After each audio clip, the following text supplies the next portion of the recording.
용감한 토크쇼 직설 시작합니다. 먼저 주식시장 상황부터 살펴보겠습니다. 장현재 아나운서 전해주십시오. 이 시각 시황입니다. 국내 증시 오랜만에 힘차게 반등하고 있습니다. 트럼프 대통령의 상호관세 유예 발표에 뉴욕 증시 폭등한 영향입니다.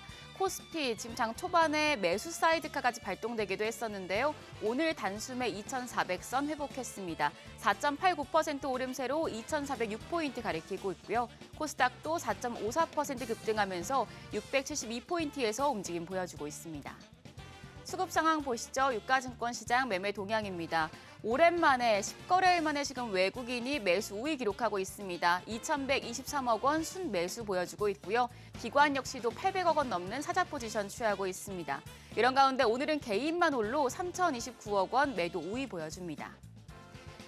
코스닥 매매 동향입니다. 코스닥에서는 지금 외국인은 팔자 포지션 취하고 있습니다. 43억 원 매도 우위 기록하고 있고요. 기관 금액은 적지만 매수 우위, 개인 역시 45억 원 순매수 기록하고 있습니다.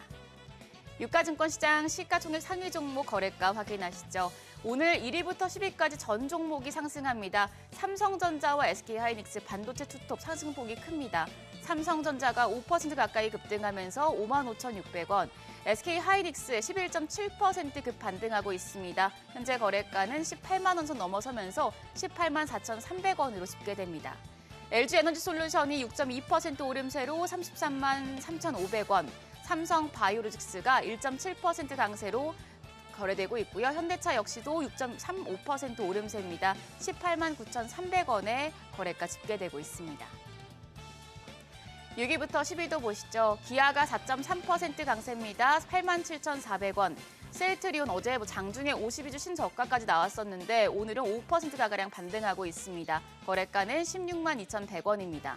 한화에어로스페이스가 5.35% 반등하며 72만 8천원. KB금융도 5.08% 오름세 기록하고 있습니다. 7만 4,500원에 거래됩니다. 이어서 코스닥 시총 상위 종목입니다. 알테오젠 7% 반등세 보여주고 있습니다. 거래가는 37만 2천원입니다.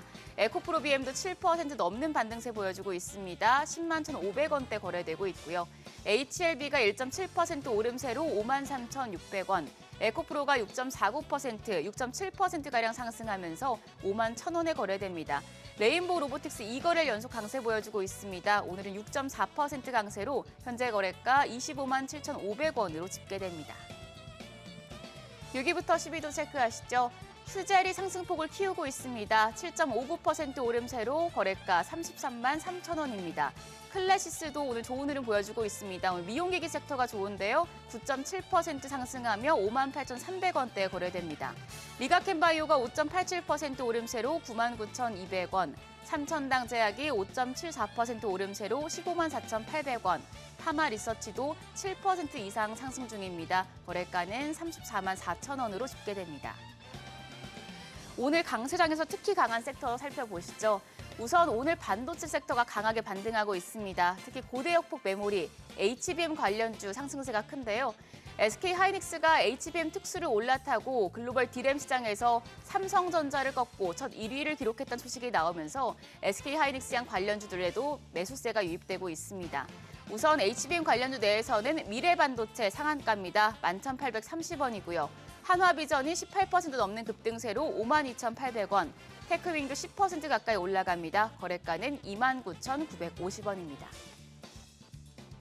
전선 쪽도 상승세 시연 중입니다. 미국향 수주 증가 기대감이 큰 데다 최근 외국인들이 국내 증시에서 대규모 매도세를 이어가는 와중에도 전선주를 순매수하는 것으로 드러나며 관련주 주목받고 있습니다. 오늘 전선주 내에서는 일진전기 9.4% 오름세 기록하고 있습니다. 거래가는 22,100원이고요. 가온전선이 7.23% 오름세로 37,800원, LS가 8% 넘는 상승세 보여주고 있습니다. 10만 4,600원에 거래가 집계됩니다. 오늘 외환시장 상황도 체크하시죠. 오늘 외환시장 38원이나 급락하면서 1,446원에 출발했습니다. 9시 29분 기준으로는 1,455원 70전이었고요. 현재는 1,457원 60전에서 거래되고 있는 상황입니다. 지수 다시 보시죠. 코스피가 상승폭을 조금 더 키우고 있습니다. 5% 가까이 상승하면서 2,406포인트, 코스닥도 4.6% 급등세 유지 중입니다. 지금 코스피 PBR 0.8배 수준에서 급반등이 나오고 있는 구간입니다. 다만 급하게 움직이기에는 상호관세를 철회한 게 아니고 이중 무역 갈등도 이어지고 있기 때문에 다소 부담감도 존재하는 상황인데요.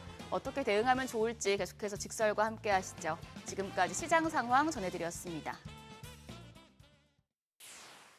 네, 계속해서 시장의 다양한 이슈들을 풀어보는 시장 따라잡기로 이어가겠습니다. 이인철 참좋은경제연구소 소장 나오셨습니다. 안녕하십니까?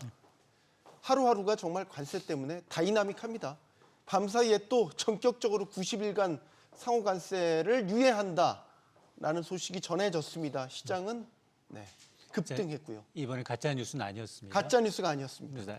이 트럼프 대통령의 SNS를 통해서 상호관세를 90일 동안 전 세계에 부과했던 이 상호관세를 석 달 정도 유예하겠다라는 발표가 나오자마자 주요 지수가 수직 상승을 했습니다.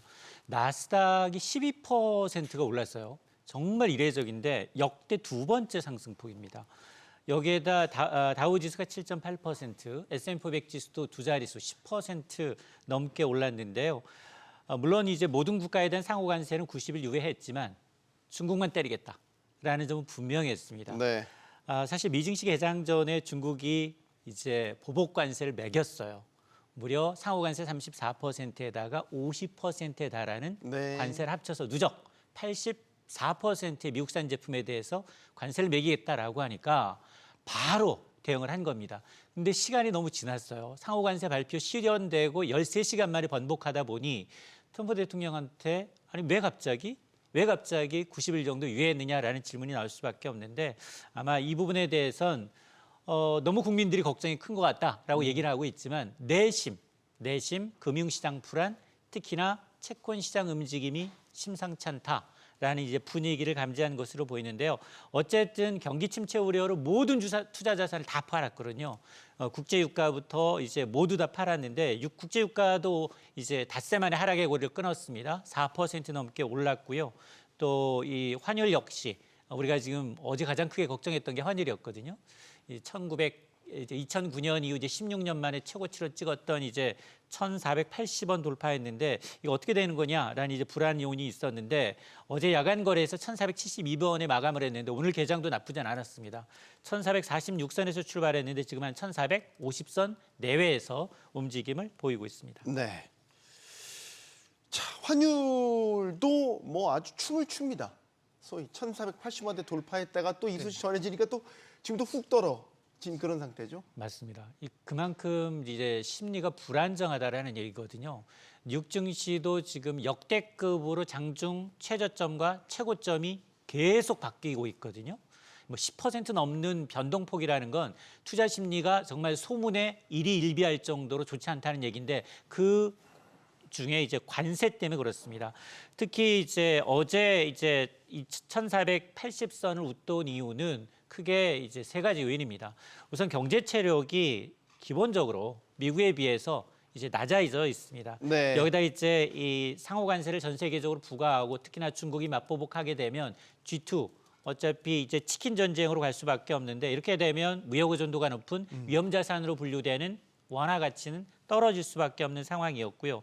특히 어제는 뭐 엎친 데 덮친 격으로 세계 국채지수 편입 연내 가능하겠지라는 기대감이 무산됐거든요. 네. 내년으로 좀 2월 되다 보니까 더 크게 빠진 측면이 있고 또 하나는 이게 앞으로 가장 우리 외환시장의 대형 악재가 될 가능성이 높은데 중국이 드디어 이제 세계 2위 미국 국채를 보유하고 있는데 그걸 대규모로 팔면서 사실은 국채를 팔겠다고 공개적으로 얘기할 수 없거든요. 근데 이미 중국 인민은행은 이미 매일매일 환율을 고시하고 있는데 그게 지금 글로벌 금융위기 수준으로 낮아졌습니다.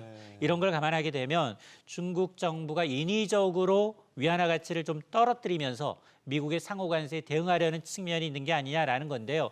사실 앞서 트럼프 대통령도 뭐 국민들의 걱정이 너무 크다. 그동안은 금융시장 좀 충격받아야 한다. 약이 필요하다. 이렇게 얘기를 했지만 국채는 사실 좀 다릅니다. 왜냐하면 미국의 국가부채가 이미 36조 달러, 5경이 넘어갔고 1년에 내는 이자가 1,000조가 넘습니다. 근데 여기에다가 대량의 미국 국채가 나와서 국채 금리가 뛰게 되면 그만큼 재정 적자, 무역 수지 적자를 해소할 방법이 없습니다. 네. 그러다 보니 사전에 이걸 좀 차단하겠다라는 의미가 아닌가. 그래서 아마 외환시장의 가장 큰 악재인 이제 미중 이제 관세 전쟁이 이게 통화 정책으로 이제 전이된다면 상당히 우리 이제 원화 가치는 위로 올라가기보다는 하방 압력을 받을 가능성이 더 높습니다. 결국 지금 미중이 으르렁대면서 부딪히는 이 상황은 말씀하신 것처럼 이제 중국이 미국의 아픈 곳을 골라서 미 국채를 판다 이런 현상이 나타나게 되면 단순한 관세 전쟁이 아니라 환율까지 그럼 이게 그냥 패권 경쟁 전체로 이게 옮아가는 확전 양상 이런 걸 걱정해야 되겠네요. 맞습니다. 그동안 사실은 미중이 너무 좀 조용했어요. 굉장히 아퍼커트가 아니라 잽 정도로 서로 네. 이제 눈치 보기 양상이었다가 미국이 과감하게 이제 중국에 대해서는 50%에 정말 감정적이잖아요. 상호 관세보다도 더 높게 매기다 보니까 중국도 이해는 이 눈으로 대응할 수밖에 없는데 중국 입장에서 보면 중국 경제의 내수 경제 70%를 차지하는 부동산이 흔들리고 있고 지금 다른 세계 경제와는 달리 경기 침체를 이유로 금리를 낮추고 경기를 부양해야 되는 상황에서 수출마저 이렇게 타격을 입게 되면 비빌 언덕이 없습니다. 그런 상황에서 지금 중국에 대해서 굉장히 공격적으로 트럼프 대통령이 나오니 지금 중국 내부에서도 이거 내수 반발, 어떤 이제 동요가 나타날 수 있기 때문에 이를 다잡기 위해서도 강대강으로 나갈 수밖에 없거든요. 그래서 이미 이제 루비콘 강을 건넌 게 아니냐. 그렇다면 다음번 이제 중국이 내놓을 수 있는 카드가 뭐냐. 지금 대부분 다 나왔거든요. 관세라는 건 지금 어차피 지금 중국에 대해서 125%예요. 당초 104%에서 이번에 125%로 높이기로 했기 때문에 네. 그럼 이제 지금 아직 중국의 반응이 당장 나오진 않고 있습니다만 중국도 똑같은 포복으로 관세를 높이고요. 지금 히토리아 같은 광물 자원도 제한적으로 7개, 11개 이런 식으로 지금 높여가고 있는데 점점 압박 일수를 높일 수밖에 없고 특히나 미국 이제 IT 기업들에 대한 이제 수출 제한 목록도 더 넓어질 수 있는데 앞서 제가 말씀드렸던 것처럼 그 가운데서도 소리 소문 없이 겉으로 표현하지 않고 미국의 아킬레스건을 건드릴 수 있는 건 다량으로 보유하고 있는 한 7,600조 달러 가량을 갖고 있는 이 지금 채권, 미국의 채권. 일본에 이어서 두 번째로 많은 채권을 보유하고 있는데 일기 때도 이걸 이용해서 적절하게 이제 중국이 대응을 하면서 피해를 많이 최소화한 부분이 있기 때문에 이런 학습 효과로 인해서 시간이 가면 갈수록 중국이 더 유리해질 수도 있다라고 생각을 한 것 같습니다. 우리 입장에서 걱정은 이 미 중간 G2의 이 대결이 우리한테 애꿎은 피해가 올까 봐 걱정인 거죠. 대표적인 환율 말씀하셨지만 그럼 환율이 우리 원화 가치 하방 압력이 커질 것이다. 그러면 원달러 환율이 예를 들어서 어느 정도까지 올라갈 거냐라는 걱정을 하게 되는데 1,500원이라는 숫자에 정말 찍힐 수도 있겠다라는 걱정을 해야 돼요. 맞습니다. 일단 지난주에 일단 정치적 불확실성이 거치면서 하루 만에 32원 내려왔어요. 그걸 그 다음날 바로 상호 관세가 바로 일소해버리고 있습니다. 그러니까 정치적 불확실성이 관세 충격을 이기지 못하고 있다는 얘기인데요. 여기에다가 이제 관세 충격이라는 불확실성이 여전한 가운데 환율 전쟁이라는 불확실성이 더해지게 되면 우리는 이중고입니다. 특히 이제 미국과 중국의 무역 의존도가 지금 거의 절반 가까이 되는 상황에서 네. 우리는 안전자산이 아니라 위험자산이거든요. 이런 패닉셀, 투매 양상이 나타나게 되면 모든 자산을 다 팝니다. 오직 미국 국채까지 파는 경우에는 달러만 현금만 갖고 있겠다라는 얘기이고 하물며 사상 최고치를 기록하면서 안전자산의 대명사인 금까지도 현금화하기 위해서 다른 자산 마이너스 나는 걸 메꾸기 위해서 지금 매도하고 있는 상황이기 때문에 네. 특히나 위험자산으로 분류되고 있는 원화 가치는 위안화 가치와 동조화 현상이 뚜렷합니다. 그러다 보니까 지금 이번 2분기 내 이번 달 내 아마 단기적으로 이제 심리적 마지노선으로 우리는 이제 1,500선을 이제 금과 옥조처럼 여기고 있지만 1,500을 이제 돌파할 가능성도 이제 배제할 수 없다. 물론 지금 외환 당국이 환율 안정을 위해서 개입할 거예요. 왜냐하면 이게 상징적으로 이제 환율 올라가게 되면 대부분 과거에는 이제 수출 의존도가 높은 우리 기업한테는 좀 유리하다라고 했는데 지금 이게 깨졌습니다. 우리 대부분 해외 조달하고 해외 공장이 많고 특히나 원자재 수입해서 만들어야 되다 보니까 오히려 환율이 높은 게 좀 부정적인 요인이 돼버리고 있기 때문에 특히나 우리가 이제 자동차라든가 반도체라든가 배터리는 더 이상 고환율에 수혜 산업이 아니다라는 이제 지적이 많거든요. 네. 그러다 보니까 그렇지 않아도 지금 이렇게 이제 이 환율 상승에 대한 이제 영향도 받지 못하고 있는 데다가 그리고 이제 달러 가치가 오를 때 이제 떨어지고 달러 가치가 내릴 때 더 떨어지는 양상을 보이면서 주요국에 비해서 상대적으로 지금 평가절하된 측면인데 기저에는 미국의 경제 성장률이 우리보다 2배 이상 높습니다. 지난해 2.8% 이상 성장을 했거든요. 네. 물론 뭐 올해 1%대로 나온다 하더라도 우리가 더 이제 성장률이 낮아지는 잠재 성장률이 낮아지는 추세이기 때문에 큰 틀에서 과거처럼 세 자릿수 이제 환율이 떨어진다. 그건 기대하기 좀 어려워 보이고요. 그리고 1,100, 1,200으로 가기에도 좀 어려운 상황입니다. 자, 그래도 밤 사이에 90일간의 상호관세 유예가 되는 조치가 이제 발표되면서 일단 시장은 긍정적으로 반응하고 있습니다. 일단 오늘 국내 주식시장 오랜만에 또 이런 강세를 보네요. 맞습니다. 네. 뭐 코스피 일단은 이제 2,300선 1년 5개월 만에 이제 반납을 했었는데 오늘 2,400선까지 단숨에 4.8% 넘게 오름세를 보이고 있고 네. 코스닥도 지금 뭐 4.5% 상승폭이 다소 둔화되고는 있습니다만 670선 회복을 하고 있는데 뭐 긍정적인 건 어제와 좀 달라진 건 그동안 매일 거의 1조 원 가까이 선현물 뭐 내다 팔았던 외국인이 모처럼 지금 유가증권 시장에서는 사자세를 좀 보이고 있어서 오랜만이네요. 그렇습니다. 네. 저가 매수에 좀 나서고 있다라는 모습이 보이고 있고 사실은 이제 환율 때문에 이제 자동차 반도체 이미 이제 부과된 이 자동차 관세가 이제 부과된 부분부터 이제 하락했었는데 오늘은 어쨌든 자동차부터 시작해서 삼성전자, SK 하이닉스가 4에서 그리고 이제 11% 넘게 이제 오름세를 보이고 있다는 것도 전반적으로 이제 저가 매수에 나타나는 특히나 이제 우리나라 국내 증시의 PBR을 따져보게 되면 0.8배 수준으로 낮아져 있기 때문에 사실 더 떨어진다라고 해도 떨어질 바닥이 없습니다. 네. 그러다 보니까 상대적으로 이제 떨어질 때 좀 덜 떨어지고 올라갈 땐 좀 더 큰 폭으로 올라갔으면 하는 바람입니다. 자, 섹터별로 좀 살펴보면 밤사이 나스닥이 12% 뉴욕 증시 올랐습니다. 대단한 급등세죠. 엔비디아 같은 기술주들이 특히 이제 회복세가 아주 가팔랐습니다. 이 영향이 이제 오늘 반도체주도 아주 강세가 세게 나오네요. 맞습니다.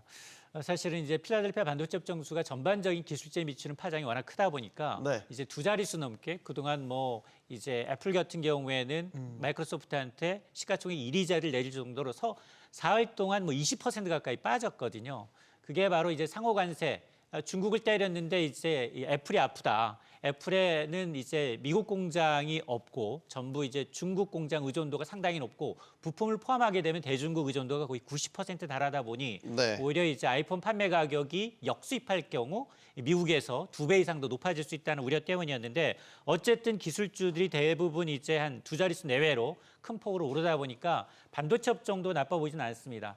삼성전자는 사실 실적 좋은데도 불구하고 상호 관세에 묻혀가지고 좀 많이 빠졌거든요. 네. 많이 빠졌는데 오늘은 55,000원 선 회복을 하고 있고 SK 하이닉스는 사실은 어제 1분기 기준 D램 분야에서 삼성전자를 제쳤다라는 소식이 있었거든요. 그럼에도 불구하고 이제 상호 관세 불확실성 때문에 주가가 많이 빠졌는데 오늘 11% 이상 올랐음에도 불구하고 여전히 18만 원입니다. 그러니까 상당히 좀 앞으로 이제 실적 감안한다 하더라도 관세 불확실성이 주가를 좀 짓누르는 양상인데 물론 이게 모든 이제 악재가 희석되느냐 그건 아니고요. 트럼프 대통령의 마음이 언제 또 바뀔지 모릅니다. 네. 그리고 이제 중국이 과연 지금 104대 125인 이 관세율을 또 한번 보복에 나선다라고 하면 시장은 또 흔들릴 수도 있습니다. 이 얘기는 지금은 90일 유예돼서 오늘은 급등하고 있는데 네. 또 앞으로 어찌되게 전개될지 모른다는 거잖아요. 특히 미중 간에는 지금 불확실성이 너무 크기 때문에 보복이 지금 계속 이런 식으로 반복되면은 증시는 극심한 변동성에 당분간 휩싸이는 거 아닌가 이런 걱정을 하게 됩니다. 맞습니다. 금융시장의 최대 악재가 우린 계속해서 정치적 불확실성, 관세 불확실성, 그리고 네. 미중 간 통화 정책에 대한 불확실성까지 드리워져 있는데 하나 거치면 또 새로운 악재가 나타나고 있고요. 네. 그리고 유예했다고 했습니다만 90일이에요. 그 얘기는 의도를 보게 되면 이 중국과 지금은 1기와는 달리 지금 미국이 전 세계 교역국을 대상으로 해서 전쟁을 벌이다 보니 이게 지금 굉장히 이 힘이 분산이 되고 또 중국의 경우는 이걸 역이용해서 오히려 이 이 틈을 좀 비집고 들어가는 양상이거든요. 한중일 이제 사진 찍은 것도 정상급 회담했다는 것도 신경이 쓰이는데 최근에는 유럽연합과 중국이 밀월 관계를 보이고 있습니다. 네. 이런 것조차도 이제 아마 트럼프 대통령은 이제 신경을 썼을 것으로 예상이 되는데 어쨌든 예상대로만 움직여준다면 큰 충격은 없을 수 있습니다. 그런데 지금 미중이 지금 치킨 게임을 벌이고 있고 난타전을 벌이고 있는 만큼 이걸 이제 시장에서는 아마 이제 관세 폭탄의 어떤 후폭풍이 계속해서 보복의 보복을 이어갈지 네. 아니면 이제 우리가 예상했던 것처럼 90일간의 유예 기간을 통해서 정말로 동맹 국가는 좀 양자회담을 통해서 타협의 수순으로 갈지 여부가 가장 큰 변심사이고 특히 지금 정말 중국 정도만 미국과 맞짱을 뜰 수 있지 나머지 국가들 특히나 일본 한국 경우에는 가벼운 상대로 보고 있거든요. 여기 경제 문제뿐 아니라 안보를 이유로 일괄 패키지 딜을 원할 정도로 네. 빠른 시일 내에 성과를 낼 수 있고 그리고 내년 중간 선거를 앞두고 분명히 효과적인 협상 전략이다라는 생각을 하고 있기 때문에 아마 이제 이 양자간 협상을 통해서는 일부 이제 해결이 나온다면 네. 호재가 될 수 있겠습니다만 궁극적으로 미국과 중국은 끝까지 간다라는 이 변수는 남아 있을 것으로 보입니다. 네. 요즘 하도 소식이 휙휙 바뀌니까 잠잘 때도 자꾸 깨요. 혹시 또 뭐 바뀐 게 있나 하고 말이죠. 이런 가운데 이제 오늘 또 주목해봐야 될 지표도 있죠. 미국에서는 물가 지표가 나오죠. 맞습니다. 과연 이제 이 지금 FMC 회의를 통해서 이제 3월달 이제 회의를 통해서 과연 금리를 낮출 것인가? 계속해서 지금 트럼프 대통령은 파월 의장한테 금리 인하를 압박하고 있잖아요. 그럼에도 불구하고 트럼프 대통령은 예상보다 관세 인상폭이 크기 때문에 물가에 미치는 영향을 고려하게 되면 금리 인하는 시기상조다라는 입장이에요. 근데 그걸 들여다볼 수 있는 게 이제 FMC 의사록인데 오늘 발표된 FMC 의사록을 보게 되면 여전히 물가 불안에 대한 우려가 남아 있습니다. 이건 상호 관세 발표되기 전이었음에도 불구하고 이전에 이 점도표를 통해서 올해는 사실 연준 위원들은 한 2차례 정도 추가 금리 인하를 예측을 했다면 오히려 이제 연준의 경우에는 금리 인하 시점이 점점 뒤로 밀어나갈 수밖에 없는데 그럼에도 불구하고 지금 시장이 워낙 변동성이 커지고 있고 네. 그리고 이제 10년물 국채 금리가 지금 낮아지고 있는 걸 감안하게 되면 시장 참여자들이 지금 기대하고 있는 페드 워치 상의 미국의 금리 전망을 보게 되면 올해 금리나 2번이 아니라 4번, 5번까지 갈 수 있다는 겁니다. 당장 네. 5월, 6월 연달아서 2번 정도 인하하고 하반기에도 2번 내지 3차례 정도 인하해야지 지금 일부에서는 미국이 올해 이제 마이너스 성장 가능성까지 제기가 되고 있기 때문에 네. 경기 부양을 위해서는 연준도 행동에 나서야 될 수 있다라는 얘기인데 이게 사실은 트럼프가 원하는 바거든요. 그래야지 어느 정도 좀 경기가 이제 어느 정도 침체 정도를 약간 넘어가야지 어쨌든 달러 약세를 용인하면서 미국의 재정 적자의 부담, 이자 부담을 좀 줄이려는 의도가 있기 때문에 네. 아마 계속해서 트럼프 대통령은 파월 의장 그리고 연준을 좀 압박할 가능성은 높고 또 그러나 이제 물가 상황 오늘 발표되는 오늘 밤 11일에 발표되는 이제 CPI와 이제 다음 날 발표되는 PPI의 경우에는 아직 뭐 관세 영향이 본격화됐다고 볼 수는 없겠지만 기업들이 예상하고 있는 어떤 이제 물가 지표 또 가격을 선제적으로 올렸는지 여부가 판명이 날 것으로 보입니다. 금값은 이런 나중에 반등했네요. 그렇습니다. 조금 논리가 이해가 안 돼요. 왜냐하면 안전자산이라고 해서 관세의 불확실성이 커지면서 금이 주목받았는데 90일 유예 됐잖아요. 그러면 이제 그냥 논리적으로 보면 조정받아야 되는 것 같은데 아니네요. 지금 논리로 시장이 움직인 상황은 아니고요. 네. 투자 심리에 의해서 어쨌든 이제 이 최고 안전자산임에도 불구하고 한 지난 주말 2, 3일 동안 벌어진 형태는 뭐냐면 최고 안전자산이긴 하지만 주식이나 다른 자산에서 이제 마이너스가 났으니까 플러스 난 자산을 팔아서 메꿔야 되는 마진 콜이 역할이 분명히 필요했는데 그러면 가장 많이 차익을 남긴 금을 일단 매도하고 단기적으로 그리고 이제 살 수 있는데 오늘 같은 경우에는 뭐 안전자산, 위험자산 할 것 없이 다 올랐습니다. 네. 그러다 보니까 이제 금값이 이제 오르고 있는데 사실은 금값은 올 1분기만 하더라도 18% 넘게 올라서 1986년 이후 분기 기준 가장 높은 상승률을 기록하고 있고 전통적으로 금은 이제 경기 불안한 시기에 이제 안전자산으로 선호가 되지만 근데 이미 고점을 찍었어요. 3,160달러를 돌파했기 때문에 네. 사실 이에 따른 어떤 추가적인 상승 여력은 좀 제한적이고 언제든지 차익 실현 매물이 나올 수 있다. 그럼에도 불구하고 지금 글로벌 투자은행들은 대부분 금값 전망치를 조금씩 높이고 있는 것은 확연합니다. 뭐 골드만삭스라든가 뱅크 오브 아메리카의 경우에는 뭐 연말 가면 3,300달러 네. 내지 3,500달러까지는 상승 여력이 있다라는 얘기인데 그런데 이제 금 투자라는 게 우리가 지금 실물금을 사면 당장 이제 이 부가세 부분 때문에 단기적인 투자 상품으로 적합하지 않습니다. 네. 그러니까 단기 변동성에 일희일비하기보다는 자산이 많을 경우 중장기적으로 경기 불안과 인플레이션 해지 수단으로는 유효할 수 있습니다. 알겠습니다. 시장 따라잡기 여기서 마무리하겠습니다. 참 좋은 경제연구소 이인철 소장이었습니다. 고맙습니다.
네, 도널드 트럼프 미국 대통령의 관세 폭탄에 전 세계가 대혼돈의 시대를 맞이하고 있습니다.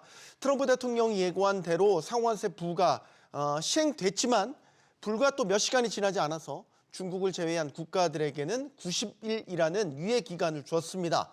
트럼프의 어떤 의도인지 각국이 분주하게 해석하고 대응책 마련에 또 들어갔습니다. 자, 그런가 하면 중국을 향해서는 더 강력한 관세 폭탄을 또다시 투척했습니다. 미중이 관세로 전면전에 나서면서 세계 경제에도 먹구름이 몰려오고 있습니다. 트럼프 대통령의 입에서 하루가 멀다 하고 관세 관련 발언이 쏟아지면서 전 세계가 멀미를 느낄 지경이다 이런 목소리도 나오고 있죠. 자, 관세 전쟁 앞으로 어떻게 전개될지 지금부터 이야기 나눠보겠습니다. 오늘 함께해 주실 분들 소개해드리죠. 국립외교원 최은기 교수 나오셨고요. 또 계명대 경제통상학부 오연석 교수, 포스코 경영연구소 오성주 연구원 나오셨습니다. 안녕하십니까? 네, 안녕하세요. 용감한 토크쇼 직설은 SBS 비지 뉴스 앱과 유튜브에서 실시간으로 시청이 가능합니다. 자, 트럼프 대통령은 중국을 향해 역대급 관세 폭탄을 던졌습니다. 자, 그러면서도 다른 나라들의 관세는 유예를 했는데요. 자, 어떤 이유인지 목소리 듣고 본격적인 토론 시작하겠습니다. Told them if you retaliate, we're going to double it. And that's what I did with China, because they did retaliate. So we'll see how it all works out. I thought that people were jumping a little bit out of line. They were getting yippy, you know? They were getting a little bit yippy, a little bit afraid. 사람들이 좀 무서워하고 있다. 예민해졌고 흥분해 있다. 이제 이런 이유. 마치 뭔가를 배려해서 상호관세를 일단 90일간 유예해 준 것처럼 그런 뉘앙스로 얘기를 했는데 전격적인 발표였단 말이죠. 발효가 되고 몇 시간이 지나지 않아서 90일간 유예. 어떤 배경, 어떤 숨은 뜻이 있다고 보십니까, 교수님? 글쎄요, 지금 뭐 트럼프 대통령 얘기로는 지금 75개국 이상이 지금 협상을 하자고 지금 이 접근을 했기 때문에 네. 그 부분은 이제 그렇게 받아주고 본인이 좀 이렇게 좀 자비를 베풀어서 지금 세게 지금 맞서고 있는 그 중국에 대해서만 지금 하겠다. 그다음에 또 원래 지금 트럼프가 이 협상 전략이 이 상대방에 대해서 굉장히 압박을 하고 충격을 줘서 심리적으로 불안 초조하게 만드는 거거든요. 그런 면에서 어느 정도 지금 75개국이 지금 이제 일종의 그 백기를 들고 다가왔기 때문에 이제 매니지를 하고 숨구르기를 하고 네. 중국에 대해서는 지금 계속해서 이제 압박을 하는 거죠. 그래서 이제 중국하고 지금 이제 시진핑 주석과 트럼프 대통령 사이에서는 일종의 지금 기싸움이 진행이 되고 있고 강대강. 이건 저는 뭐 한동안 계속되리라고 봅니다. 뭐 언젠가는 이게 분명히 이제 이 거래를 할 텐데 일단 이 거래를 하기 위해서는 사전에 이 환경 조성이 필요하거든요. 그러니까 이제 발을 높여가지고 굉장히 이제 좀 터프하게 하는 거죠. 그 다음에 이제 어느 정도 이 분위기가 이제 조성이 되면 못 이기는 척 해서 이제 조금만 이렇게 요구를 하는 게 많은데 조금만 양보를 하고 많이 양보한 것처럼 뭐 이런 식으로 해서 갈 거라고 예상이 되는데 지금 단계에서는 일단 강대강 단계고. 무역 상대국들이 많지만 지금 트럼프의 타겟은 중국 아니겠습니까? 네. 그러니까 일단 중국을 고립시키는 뭐 이런 거고, 저는 이게 끝이 아니라고 봅니다. 매일 말이 바뀌는데 저는 이것도 트럼프의 협상 전략이라고 생각을 하거든요. 그래서 한마디 한마디 하는 게 너무 우리가 일희일비할 필요가 없고 말보다는 행동, 조치. 네. 지금 이제 나온 게 모든 나라에 대해서 10%, 중국만 지금 125%죠, 그렇죠? 더 높였죠. 예, 네. 이런 이제인데 또 실제로 그렇게 할지 혹시 또 바뀔지 그것도 모르는 거죠. 그러니까 구체적인 액션을 좀 놓고 볼 필요가 있지 않겠느냐 그런 생각을 합니다. 일단 액션은 하나 나왔죠. 90일간 유예 했습니다. 중국을 제외한 나머지 국가들에 대해서 여러 해석들이 나오고 있단 말이죠. 의도된 것인지 아니면 화들짝 무언가에 놀라서 이거 안 되겠다 싶은 건지 교수님은 어떻게 보십니까? 네. 네, 둘 다 좀 가능성이 있는 것 같습니다. 네. 일단 뭐 의도된 전략이라는 측면에서 볼 때에는 뭐 이제 이미 앞에서 말씀하셨듯이 많은 국가들이 적극적으로 이제 협상을 요구를 해왔고 그런 신호를 이제 확인했기 때문에 근데 하지만 이제 구체적인 어떤 협상을 하기에는 시일이 너무 촉박하다 보니까 그런 협상을 하기 위한 시간을 좀 주기 위한 그런 이제 전략, 그러니까 이미 예고된, 그러니까 이미 짜여진 어떤 그런 각본대로 이렇게 좀 움직임 측면이 하나 있고요. 네. 두 번째는 이제 그 관세가 상호관세가 발효 13시간 만에 이제 전격적으로 이걸 좀 번복을 한 상황인데 유예를 한 상황인데 즉 이 상호관세가 부과가 되면 미국에서의 어떤 그런 이제 물가가 이제 반영이 돼갖고 상승을 하게 되는데 네. 사전에 이제 그거를 차단을 함으로써 어떤 국내 반발도 좀 줄일 수 있고 그다음에 최근에 이제 또 미국의 국채가 금리가 또 이렇게 상승하다 보니까 그런 부분에서 약간 좀 논란 측면 이런 측면들도 있는 것 같습니다. 그래서 네. 이 두 가지 측면이 복합적으로 작용을 해가지고 일종의 이제 90일간의 관세 유예 조치가 나온 게 아닌가라고 이제 생각을 좀 해볼 수 있을 것 같습니다. 우성기 연구원님은 어떻게 보세요? 저는 요즘 MZ 세대들이 표현하는 말로 네. 트럼프 대통령이 본인의 전매 특허와 같은 그 협상의 기술을 이용해서 트럼프가 트럼프했다 이렇게 말씀을 드리고 싶습니다. 네. 앞서 두 분께서 말씀하신 거와 사실 같은 취지인데요. 트럼프의 우리가 행동들을 보통 뭐 미치광이 전략이라고 많이 얘기하는데 그 미치광이 전략이 잘 이해가 되지 않는다면 저는 트럼프 대통령이 거의 한 20년 됐죠. 쓴 그 거래의 기술이라는 책을 한번 읽어보라고 권해드리고 싶은데요. 거기에 네. 보면 이런 얘기들이 나옵니다.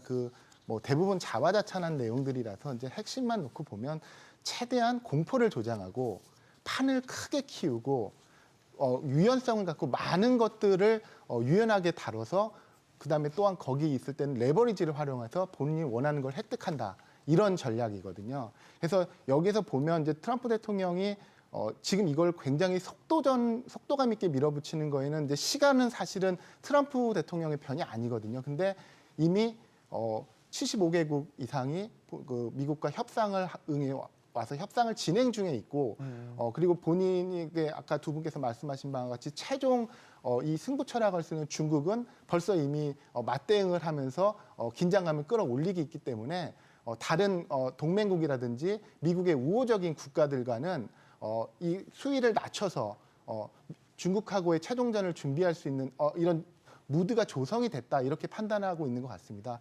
이거의 또 배경에는 아까 말씀 또 하신 것과 같이 이제 미국의 인플레이션 압력 같은 경우가 있고 또 이제 미국의 서민층이 지금 이제 고통을 받을 수 있기 때문에 이거는 네. 트럼프 대통령에게 굉장히 불리한 조건들이거든요. 그래서 이런 무드가 조성됐다. 저는 이렇게 보고 있습니다. 트럼프가 한 발짝 물러선 게 아니냐라는 이제 분석이 나오는 거는 트럼프 내에 팀 내에서의 좀 분열도 보이고 있다. 최근 그런 보도들도 많이 나왔고 예. 우군이라고 볼 수 있는 공화당 안에서도 이건 너무 과하다. 그리고 시장 안에서도 이제 더 이상 관세 정책에 대해서 부정적인 의견이 저 과반을 넘어서기 시작했고 이런 전후 사정들, 뭐 금융시장 폭락한 건 두말할 필요가 없고요. 그러니까 이런 재반 사항들이 몰려오니까 트럼프가 한 발 물러선 거 아니냐 이렇게 보는 시각도 있더라고요. 그런 부분도 분명히 그 말은 안 하지만은 고려를 할 겁니다. 그러니까 네. 왜냐하면 이게 이 관세를 가지고 이렇게 한다는 건 경제학적으로 이게 말이 안 되거든요. 네.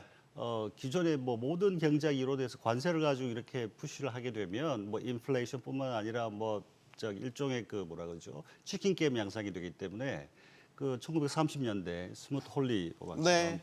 근데 이제 문제는 뭐냐면 이 정치적인 측면을 좀 보실 필요가 있는 것 같아요. 말씀하셨다시피 트럼프도 지금 국내적으로 이렇게 굉장히 그 충격적이고 무리하게 지금 관세를 하고 있는데 네. 물론 뭐 무역 적자 해소라든지 제조 부흥 목적을 내세우고 있지만 문제는 뭐냐면 정치적으로 물러서는 모습, 약한 모습을 네. 보이면 굉장히 이거는 안 됩니다. 그다음에 지금까지 쭉 그 트럼프가 거의 뭐 매일 하루에 한 번씩 무슨 뭐 긴급 명령 그 사인하고 행정명령 사인하고 기자들하고 Q&A하고 거의 뭐 매일 한 시간씩 그 나오고 있는데 얘기가 많은데 그 중요한 거 뭐냐면 그렇게 하면서 계속해서 성과를 보여주는 거거든요. 이 뭔가 성과가 나오고 있다. 네. 위닝 이기고 있다.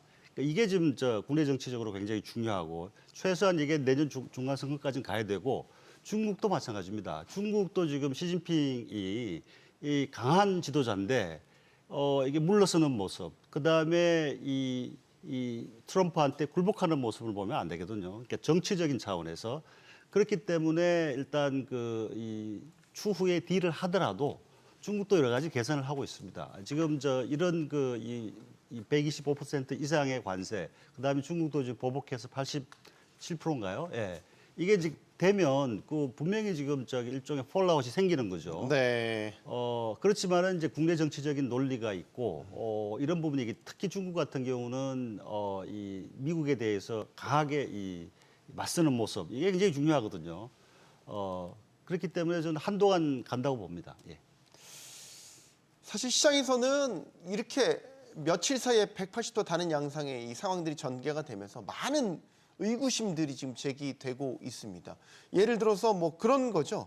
트럼프가 자신의 소셜 미디어에다가 갑자기 바이 주식을 사라라는 듯한 메시지를 갑자기 보낸다든가 실제로 그 몇 시간 뒤에 뭐 유해 관련된 뭐 보도가 나오기도 한다든가 막 이러니까 지금 뭔가 저희를 갖고서는 지금 계속 이렇게 상황들을 만들어가는 거 아니냐라는 의구심도 들고 그만큼 지금 불확실성에 또 휩싸여 있다는 얘기입니다.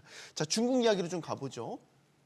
중국이 지금 미국이랑 보복 관세를 서로 주고받은 게 제 기억에는 4차례입니다.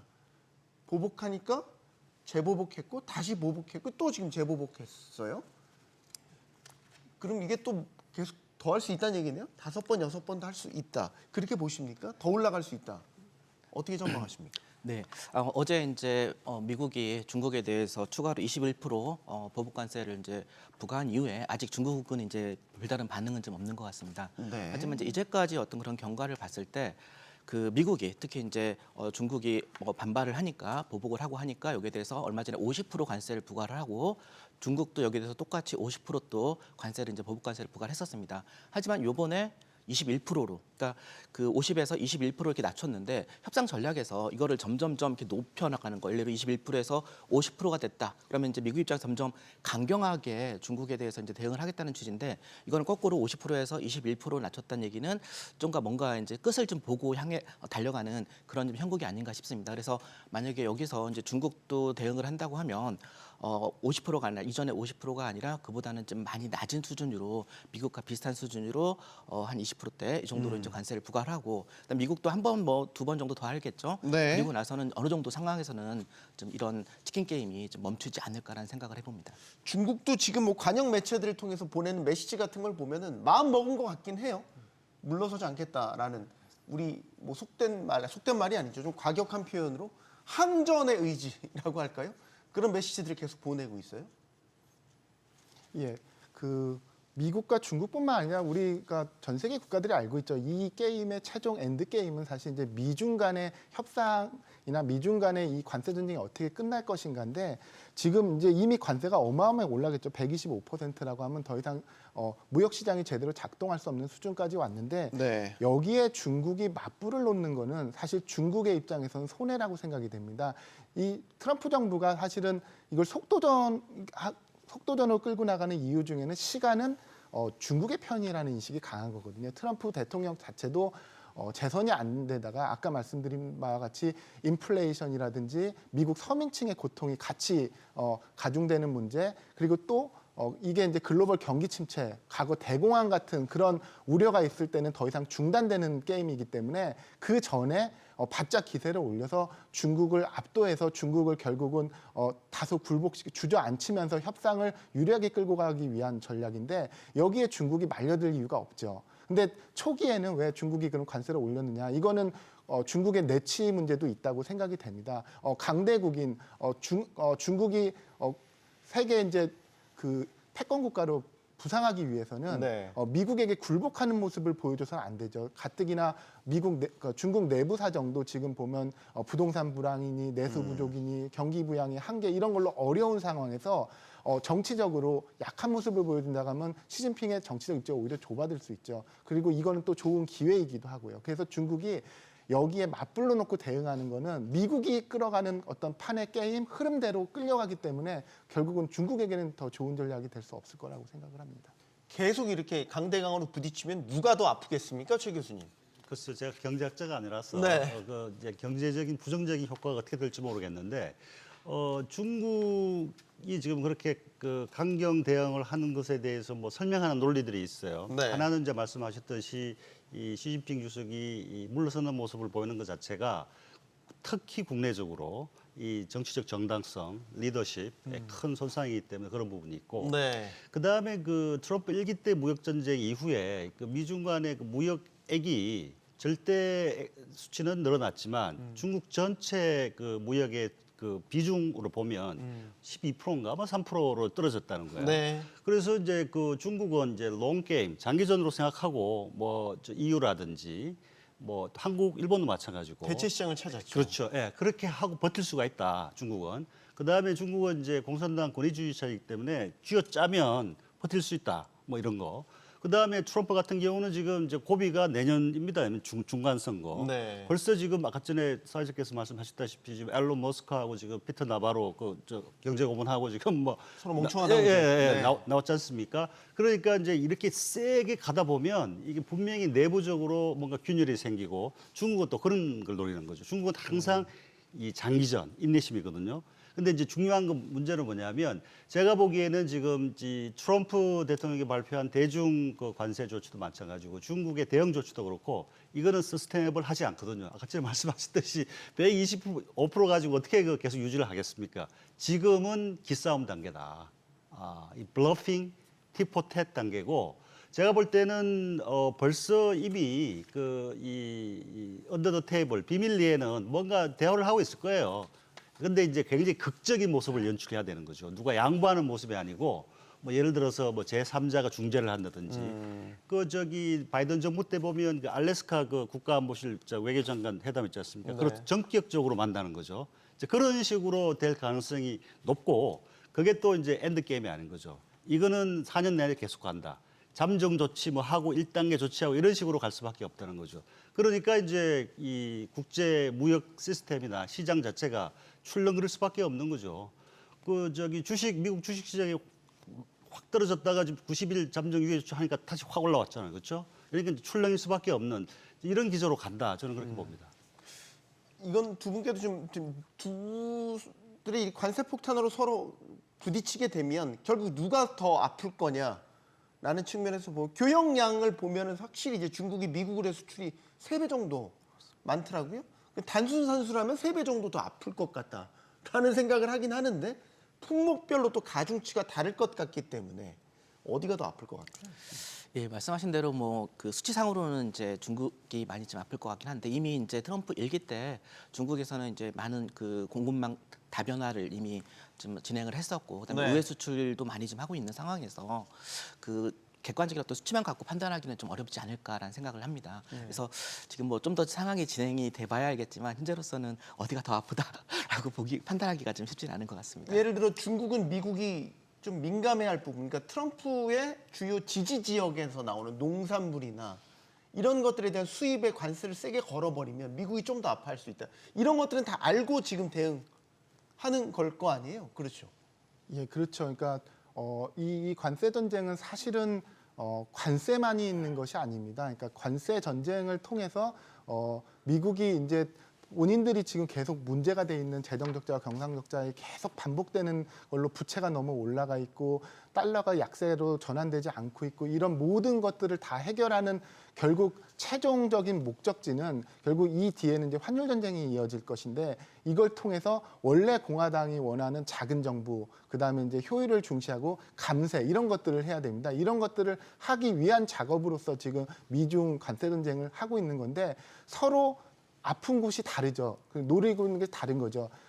예를 들어 이제 미국 같은 경우는 아까도 말씀드렸지 인플레이션이 유발되고 경기 침체가 오면 더 이상 이걸 할 수 없게 되지만 중국은 지금 중국이 이제까지 부상할 수 있었던 게 결국은 수출 주도 경제 아니겠습니까? 수출 주도 성장, 전 세계로 물건을 수출하면서 벌이는 건데 미국이 이것을 직접적으로 공격한다고 하면 시진핑 주석에게도 굉장히 위협이 될 것이고 그러나 결국은 이 두 강대국이 치킨 게임의 양상을 벌이지만 서로에게 파국으로 가는 그런 결과는 저는 너무나 비현실적이기 때문에 이런 것들이 어느 정도 분위기를 만약에 미국이 원하는 대로 지금 많은 국가들이 협상을 하고 있지 않습니까? 그래서 미국이 원하는 대로 온다고 하면 그 자체로도 이제 아까 말씀드린 달러도 환율 약세로 전환할 수 있는 이런 무드가 조성이 되면 네. 모든 나라들이 중국만을 쳐다보고 있겠죠. 이제 중국이 응답해야 될 시간이다. 그러면 이제 미국도 수위를 다소 낮출 수도 있고 중국도 용인할 수 있는 수준까지 내려온다고 하면 그때쯤 돼서는 이제 어떤 협상의 물꼬가 터지는 그런 계기가 마련될 것으로 분명히 예상됩니다. 협상의 여지는 분명히 열어두고 있죠. 그런데 일단 지금 공격을 받은 거에 대해서는 대응을 하겠다라는 의지 같아요. 또 인민일보 관영 매체죠. 입장이 나왔습니다. 미국의 괴롭힘에 강력히 대응할 것. 뭐 상징적인 메시지는 하겠지만 일단 물러서지 않겠다는 메시지가 다시 한번 나온 거예요. 그럼 중국 지도부 시진핑 주석을 비롯해서 중국 지도부의 의지는 분명히 다시 한번 읽을 수 있는 메시지가 아닌가라는 생각이 듭니다, 교수님. 예, 제가 어제 이 소셜 미디어를 보니까 중국 외교부 대변인 린잔 대변인이 이 X 트위터에 한 페이지로 이제 만들어서 올렸는데 그게 뭐 굉장히 엄청난 이 강력한 어조로 되어 있는데 제가 보기에는 지금 중국의 입장은 중국의 이런 대응 조치는 공격 조치가 아니고 방어 조치입니다. 네. 그러니까 뭐냐면 미국이 그렇게 터무니없이 중국을 악마화를 하고 그렇게 이 트럼프 대통령이 하면 물러서지 않고 대응을 하겠다. 단 합리적인 그런 어떤 이 입장에서 협상을 제안해 오면 응하겠다 이제 이런 거거든요. 그러니까 중국 입장에서는 제가 볼 때는 중국은 좀 디펜시브한 모드고 그 다음에 잘 아시겠지만 중국 지금 내부 경제 사정을 보면 굉장히 안 좋습니다. 뭐 부동산 시장부터 해가지고 그래서 이 시진핑 주석도 이 공격적으로 나갈 수가 없어요. 대응 조치는 하는데 일종의 어떻게 보면 이제 바텀 라인을 하고 있다고 저는 생각이 들고 네. 그다음에 일기 때도 하는 걸 보면 뭐 이런 식으로 합니다. 일단은 지금 팁포스텟으로 지금 강경 모드로 가고 이게 어떻게 보면 일종의 브링크맨십이거든요. 이 협상을 본격적인 협상으로 가기 위한 일종의 준비 단계라고 저는 봅니다. 근데 문제는 뭐냐면 이거 자체가 미중 사이의 두 나라 에서만 끝나는 게 아니고 네. 이 뭐 전 세계적으로 영향이 있으니까 특히 우리 같은 영향이 있으니까 그러니까 이제 우리가 예의주시를 하고 대응을 해야 되는데 우리 스스로도 초조하거나 이 불안해하거나 뭐 이렇게 대응을 하면 안 된다고 봅니다. 뭐 자동차나 반도체 있는데 25%에 뭐 이런 식으로 해서 굉장히 막 불안하고 조급해지면 그게 트럼프가 노리는 거거든요. 그게 거래의 기술에서 항상 하는 얘기가 뭐냐면 나의 다음 수를 읽게 만들지 말라는 거거든요. 그러니까 이 uncertainty를 일부러 조성을 하는 거거든요. 네. 그런 협상 전략이기 때문에 굉장히 좀 차분하고 신중하고 장기적인 관점에서 말이 아니라 행동을 보고 대응을 할 필요가 있다. 저는 이렇게 생각을 합니다. 그러면 언제쯤 만날까요? 미중과 협상 테이블이 언제쯤 마련될까요? 일단 좀 비밀 채널 뭐 대화는 아마 왔다가 할 수 있게 하겠죠. 예, 왜냐하면 네. 공식적으로는 지금 이 커뮤니케이션 채널 잃어버렸다 뭐 이런 얘기를 하잖아요. 네. 트럼프가. 그렇지만 제가 볼 때는 뭐 이 두 나라가 서로 지금 이 제일 중요한 상대이기 때문에 분명히 뭔가 물밑 작업은 하고 있을 것 같고 제가 뭐 정보가 없으니까 네. 얘기를 할 수 없지만 분명히 전 백 채널은 있다고 봅니다. 네. 지금 중국이 최근의 흐름을 보면 미국과 어쨌든 강대강 대결을 하면서도 미국 외의 다른 나라들, 예를 들면 유럽연합이라든지 뭐 아시아에는 최근에 한중일 상무장관들이 다 만났지 않습니까? 이런 식으로 이제 미국 외 다른 국가들 자기 편으로 좀 끌어들이려는 포섭 이런 움직임도 보이고 있더라고요. 네네, 맞습니다. 중국 입장에서는 뭐 당연히 이제 그렇게 할 수밖에 없는 상황이고 일종의 네. 이제 그 미국 시장 외에 뭐 다른 이제 뭐 EU라든가 이쪽 일본이나 우리로서 우리 시장에 대한 어떤 시장 다변화 전략이기도 하고 그다음에 전략적으로 또 이제 미국의 그 고관세 정책에 대한 일종의 이제 공등 대응 차원 이런 차원에서도 또 이제 우리하고 또 뭐 EU나 일본하고 또 이런 지금 친밀한 관계를 유지하려고 좀 노력을 하는 것 같습니다. 네. 이게 어떻게 보세요? 적의 적은 친구가 되는 그런 양상인 겁니까? 중국과 EU가 가까워지게 되면 예전에는 이제 전에 그 바이든 행정부 때 보면 예를 들어서 한미일 삼각 공조 체계 혹은 전통적인 이제 우방이라고 볼 수 있는 유럽과 미국 좀 연합 전선을 구축해서 중국을 고립시키려는 전략이었잖아요. 공급망에서 아예 제거하거나 리스크를 제거하거나 뭐 이런 식의 반대가 된 것 같아요. 미국을 고립시키려는 중국의 전략이 지금 움직이고 있는 것 아닌가 이런 생각도 들어요. 예, 맞습니다. 그러나 이건 중국뿐만 아니라 미국, EU 모두 그러고 있는 거죠. 그러니까 과거에 미국의 국무장관이었던 헨리 키신저가 했던 유명한 말이 있지 않습니까? 국제사회에서는 영원한 친구, 영원한 우방도 없습니다. 결국은 국익에 맞게 이제 행동을 하는 것인데 지금 미국은 중국을 국제 질서, 국제사회에서 떼어놔서 고립시키려고 하도 있기 때문에 미국이 이게 선수를 쳤지만 중국은 기본적으로 다자주의로 가는 게 본인들의 가장 큰 바람이거든요. 근데 네. 만약에 이런 과정에서 미국의 매우 중요한 우방이라고 할 수 있는 한국이나 일본 아니면 EU가 중국 편에 선다고 하면 미국으로서는 굉장히 괴로운 그런 입장이겠죠. 그러나 이 미국, 그러니까 우리도 그렇지만 일본이나 그 EU가 과거부터 있었던 역사적인 것도 있지만 그럼 네.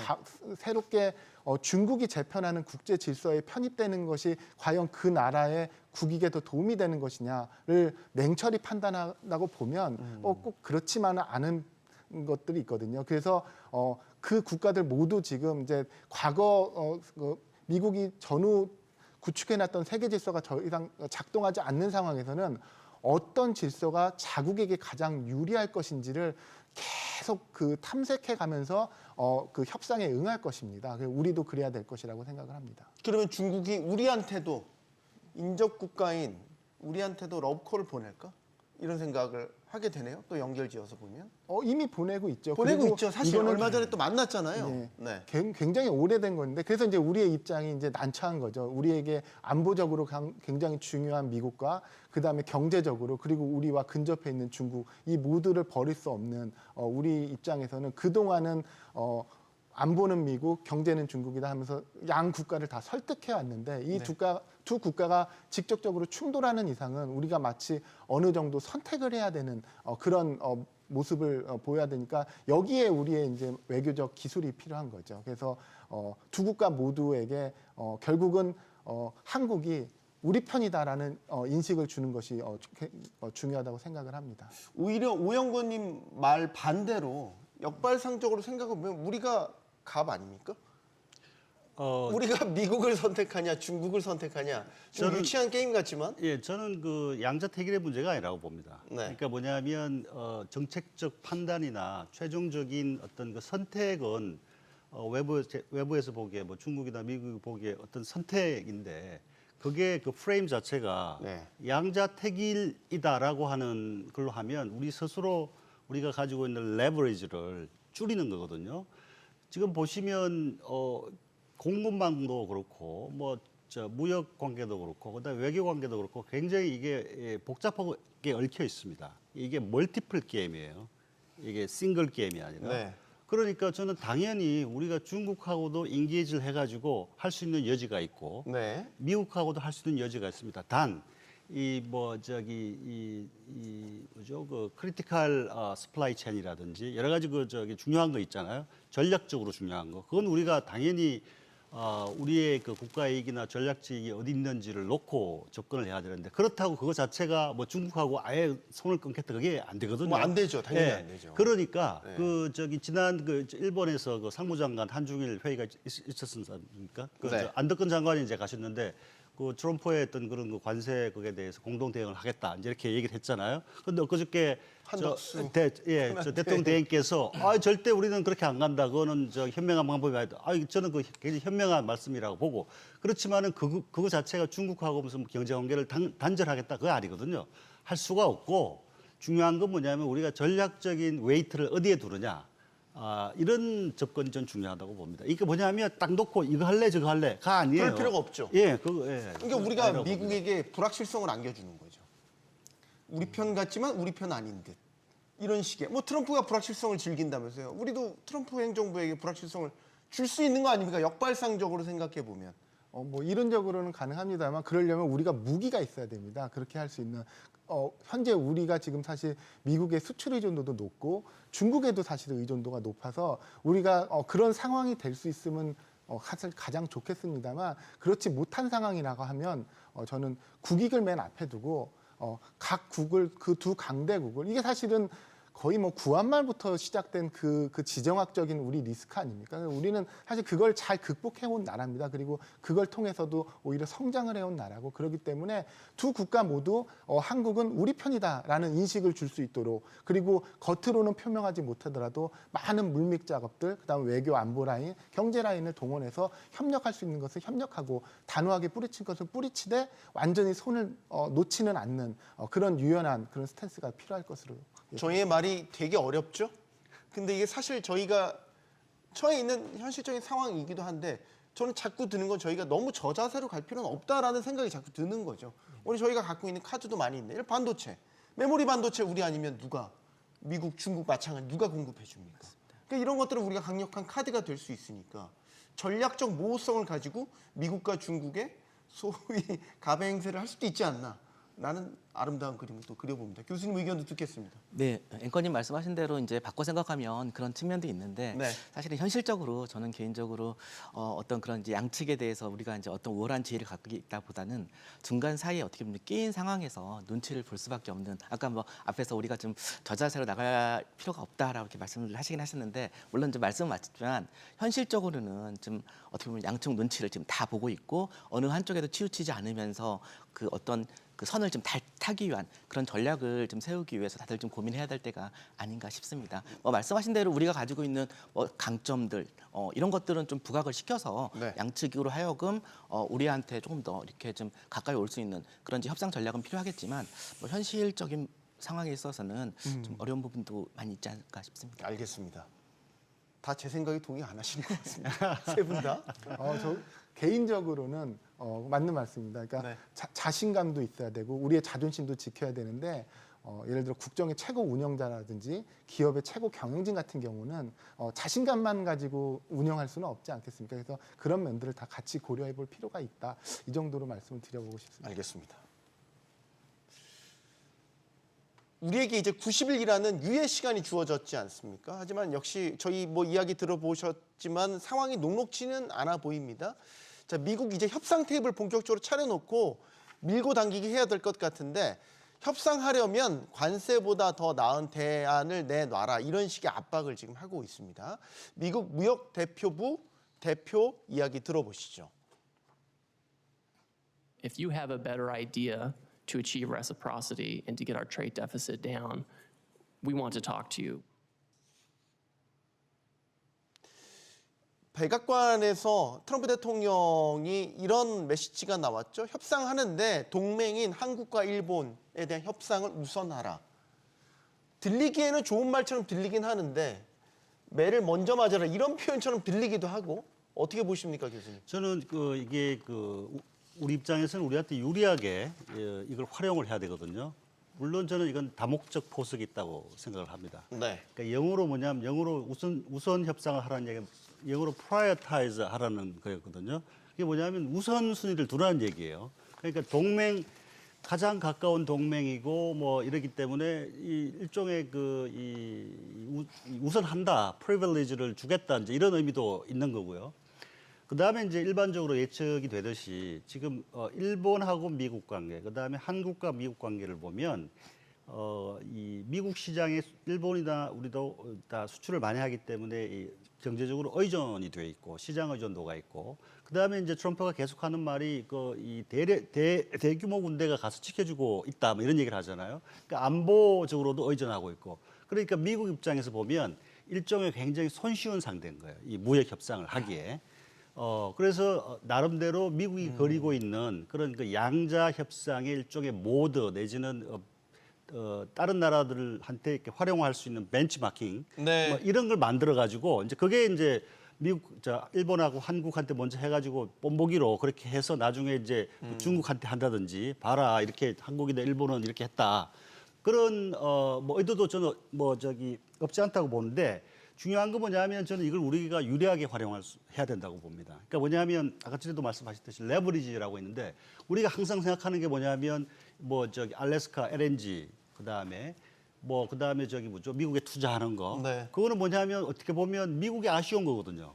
그러니까 궁극적으로는 결과적으로는 뭐 패키지들을 해야 되겠지만 우리가 먼저 예를 들어 가지고 뭐 LNG 수입을 할게.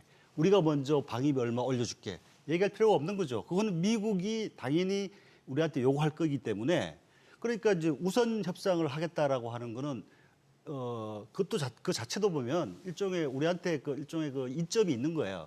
문제는 뭐냐면 어떻게 활용하느냐의 문제지. 이걸 굉장히 뭐라 그러죠? 좀 굉장히 패배주의적으로 일단 매를 먼저 받아라.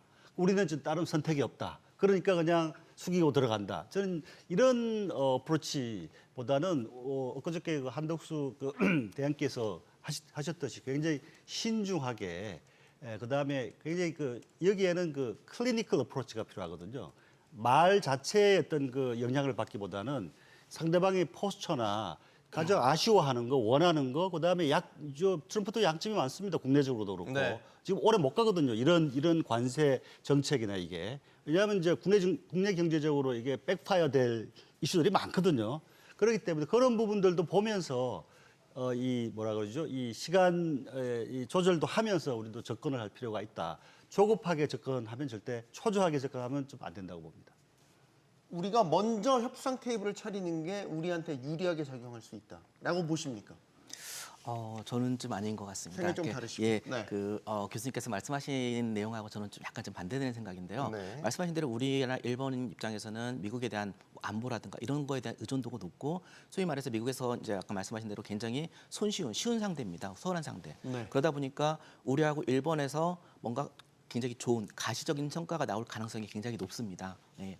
그리고 여기서 나온 성과를 가지고 아까 말씀하신 대로 다른 이유라든가 이런 데하고 이제 협상하기 위해서 일종의 본보기로 이제 봐라 이렇게 했다 너네들도 해라 이런 식으로 이제 나올 가능성이 크기 때문에 여기서 굉장히 세게 뭔가를 좀 요구를 할 것 같습니다. 미국이 다른 국가들하고 협상을 할 때 우리가 한국하고 일본하고 협상해서 이만큼을 얻었는데 너네들도 이만큼은 내놔야 되는 거 아니냐라는 이제 그런 어떤 도구로서 활용할 가능성이 크기 때문에 우리로서는 한편으로는 굉장히 좀 긴장하고 여기에 대해서 굉장히 좀 어떻게 보면 굉장히 좀 어려운 상황이 아닐까 오히려 더 우리가 우선 협상국으로 지정된 거에 대해서는 네. 좀 굉장히 어려운 상황인 것 같습니다. 그러니까 한국과 일본과 협상을 통해서 다른 나라들한테도 기준치 자체를 확 높여버리는 뭐 이런 식의 이제 선전 효과 뭐 이런 것들을 노리는 것인가? 오영근님. 예, 그러니까 미국의 의도는 그런 아까도 이미 말씀드렸듯이 두 가지 면이 다 있습니다. 그러니까 한국과 일본이 이제 비슷한 산업 구조와 수출 구조를 갖고 있다고 보면 제가 한번 그걸 찾아봤습니다. 우리가 주로 미국에 수출하는 걸 봤더니 자동차, 그다음에 자동차 부품, 컴퓨터 부품, 메모리, 그다음 정유 제품, 배터리, 그러니까 즉 공산품, 완제품과 이를 현지에서 생산하기 위한 자본재들로 구성되어 있습니다. 네. 반면에 우리가 주로 수입하는 것은 미국을 수입하는 거는 원유라든지 천연가스, 반도체 장비, 그러니까 다시 말해서 에너지라든지 아니면 우리가 국내 생산에 꼭 필요한 핵심 부품 장비들입니다. 그러니까 이거는 우리가 수입하지 않으면 안 되는 품목들로 구성돼 있어서 미국이 이런 걸 잘 알고 있기 때문에 그러니까 미국이 끌고 가는 어떤 협상에 한국이나 일본은 크게 여기에 저항하지 못할 것이다라는 이런 포석도 있지만 다른 한편으로는 이제 아까도 이미 이런 얘기가 나왔지만 최종 승부처인 중국과 경쟁을 하기 위해서는 미국의 대외 정책 중에 가장 중요하다고 할 수 있는 인도 태평양 전략에서 한국과 일본이 그 주요 동맹의 두 국가의 역할이 굉장히 중요합니다. 그래서 이들 두 국가를 먼저 불확실성을 다 해소해서 우리 편으로 만들어 놓지 않으면 중국과의 이 최종전에서 굉장히 어려움이 예상될 수 있습니다. 그래서 아까 말씀드린 대로 우리가 만약에 활용한다고 하는 부분이라고 하면 이런 것들이겠죠. 그래서 우리도 불확실성을 해소하고 우리가 이 과정에서 우리가 얻어낼 수 있는 거를 최소한 얻어내서 우리의 경제라든지 안보라든지 이런 것들을 사전에 미리 해소시키고 리스크를 줄일 수 있는 그런 기회로 활용해야 될 필요가 있을 것 같습니다. 네. 잠깐 아까 언급이 됐지만 한덕수 대통령 권한대행과 트럼프 대통령의 통화했습니다. 했고 이 관세와 관련해서 협상에 대한 큰 방향, 줄기 이런 부분들에 대해서 논의가 오고 갔더라고요. 여러 가지 이야기가 오고 갔지만 그중에서 하나를 좀 꼽자면 한중일 말씀드렸지만 얼마 전에 상무부 장관들이 만났지 않습니까? 이 한중일이 힘을 합쳐서 미국의 관세에 반발할 것인가 이런 질문을 던졌고 이거는 정확히 얘기하면 트럼프 대통령 통화 후에 나온 CNN과의 인터뷰 내용입니다. 그런데 이제 한덕수 대행이 여기에 대해서 우리는 그 길을 택하지 않을 것이다. 협상할 것이다 라는 이야기를 했어요. 이걸 어떻게 보시는지. 저는 굉장히 이 대답을 잘 하셨다고 생각하는데 일단 뭐냐 하면 네. 한중일이 같이 일종의 공동대항, 미국에 대해서 트럼프에 대해서 경합하는 그걸 하려고 해도 한번 보십시오. 엊그저께 인터뷰 하시기 전에 이시바 일본 총리가 트럼프하고 통화를 해가지고 장관급 고위급 협상단을 보내겠다고 이미 결정을 했어요. 네. 그다음에 도쿄에서 나온 얘기가 보복 조치하겠다 이런 게 아니에요. 가서 협상을 하겠다. 이미 됐어요. 그래서 이미 우리가 예를 들어가지고 한중일 삼국 차원에서 이 경업을 해가지고 트럼프에 맞서겠다 해도 일단 컬렉티브 액션이 지금 안 되는 상황이고 두 번째는 제가 볼 때는 한중일이 똘똘 뭉쳐가지고 트럼프에 대항한다고 해도 우리한테 그렇게 포지티브하게 긍정적으로 돌아올 거 많지 않다고 봅니다. 중요한 건 우리가 가지고 있는 위치 중국과 다르거든요. 우리는 미국의 동맹국이고 경제적으로도 좀 굉장히 여러 가지 참 있고 그다음에 지금 중국하고는 지금 최근에 몇 년 동안 보면 이 무역액도 많이 줄어들고 지금은 중국은 무역 적자를 내는 나라고 물론 긍정적인 공동이익 분야도 있지만 그렇기 때문에 이건 굉장히 프루던트하게 그다음에 신중하게 대응할 필요가 있고 그런 면에서 한덕수 대행이 어제 말씀하신 거는 굉장히 좀 잘하셨다고 생각이 들고 네. 제가 오기 전에 백악관 경제위원회 위원장 케빈 헤셋 인터뷰를 봤는데 팍스뉴스 한국 대통령 대행하고 통화를 했는데 어떻게 뭔 얘기를 했는지 사회자가 물으니까 세 가지 포인트를 얘기를 해요. 첫 번째는 굉장히 긍정적인 대화를 했다. 그 다음에 곧 한국하고 일본과 함께 우선적으로 협상을 하겠다. 네. 세 번째는 뭐냐면 a lot of concessions on the table이라고 그랬어요. 그러니까 많은 양보가 있다. 이런 얘기인데 근데 그게 구체적으로 뭔지는 얘기를 안 했거든요. 근데 이제 오버롤 굉장히 이 트럼프 입장에서는 긍정적으로 평가했다는 거고 잘 아시다시피 지금 이 관세 정책의 최종 결정자는 지금 트럼프가 합니다. 무역 대표부 대표 있지 않습니까? 제이미슨 그리어. 어제 보니까 미국 의회에 나가가지고 관세 정책 설명회 청문회를 하는 와중에 트럼프가 90일 유예를 발표를 했거든요. 그걸 모르고 있었다는 거예요. 예. 그러니까 이 정도이기 때문에 중요한 건 이 긍정적인 자세를 견제하면서 협력하겠다는 이런 자세를 견제하면서 접근하는 게 필요하고 지금 당장 어떤 여기서 전략적인 결단 양자택일이다 이런 형태의 모습을 보여주는 건 결코 우리한테 도움이 안 된다 이렇게 생각합니다. 일단 백악관 관계자 입을 통해서 확인됐지만 일정 정도의 양보를 우선해 둔 협상 전략 어떻게 평가하십니까? 우리나라에 대해서 네네, 말씀하시는 그렇죠. 거. 예, 예. 말씀하신 대로 사실 이제 중국하고 우리나 일본하고는 상황이 좀 많이 다른 것 같습니다. EU 같은 경우는 이제 미국에 맞서서 이렇게 뭐 보복 관세를 매긴다든가 하는 게 EU에 있는 국가들과 EU에 있는 국가들 간의 어떤 이해관계가 어느 정도 좀 일치하는 그런 부분들이 있지만 사실 우리나라 일본은 중국하고 그런 부분들이 공유하는 부분들이 사실 많지가 않습니다. 그리고 이미 트럼프 일기 때나 바이든 정부 때에서도 중국에 대해서는 비단 관세뿐만 아니라 투자에 관해서도 굉장히 이제 민감하게 반응을 해왔었어요. 특히 이제 국가 안보와 관련해 갖고 중국이 뭐 유학생을 보낸다든가라는 어떤 여러 가지 이제 부정적인 방법을 통해서 미국의 기술을 탈취를 하고 그 기술을 가지고 다시 물건을 생산을 해서 미국에 수출한다. 이런 이제 중국에 대해서 굉장히 이제 부정 생각을 갖고 있기 때문에 다만 이제 우리나라나 일본 같은 경우에는 그런 부정적인 생각이 아니라 단순하게 이제 무역수지 적자 해소 차원의 단순한 시각으로 보고 있기 때문에 네. 우리가 굳이 중국하고 이렇게 같이 공조할 필요는 이제 전혀 없는 것 같고 말씀하신 대로 그런 측면에서 그 미국은 중국하고는 다르게 우리한테는 뭔가 다른 뭔가 그 무역수지 적자를 해소한다든가 아니면 미국 내 투자를 확대한다든가 이런 여러 가지 카드를 제시하면 우리한테 뭔가 좀 양보를 할 수 있는 그런 전략도 좀 제시를 할 수 있다. 이런 측면으로 해석할 수 있을 것 같습니다. 오영권 님도 첫 협상의 물꼬는 잘 터가고 있다고 보십니까?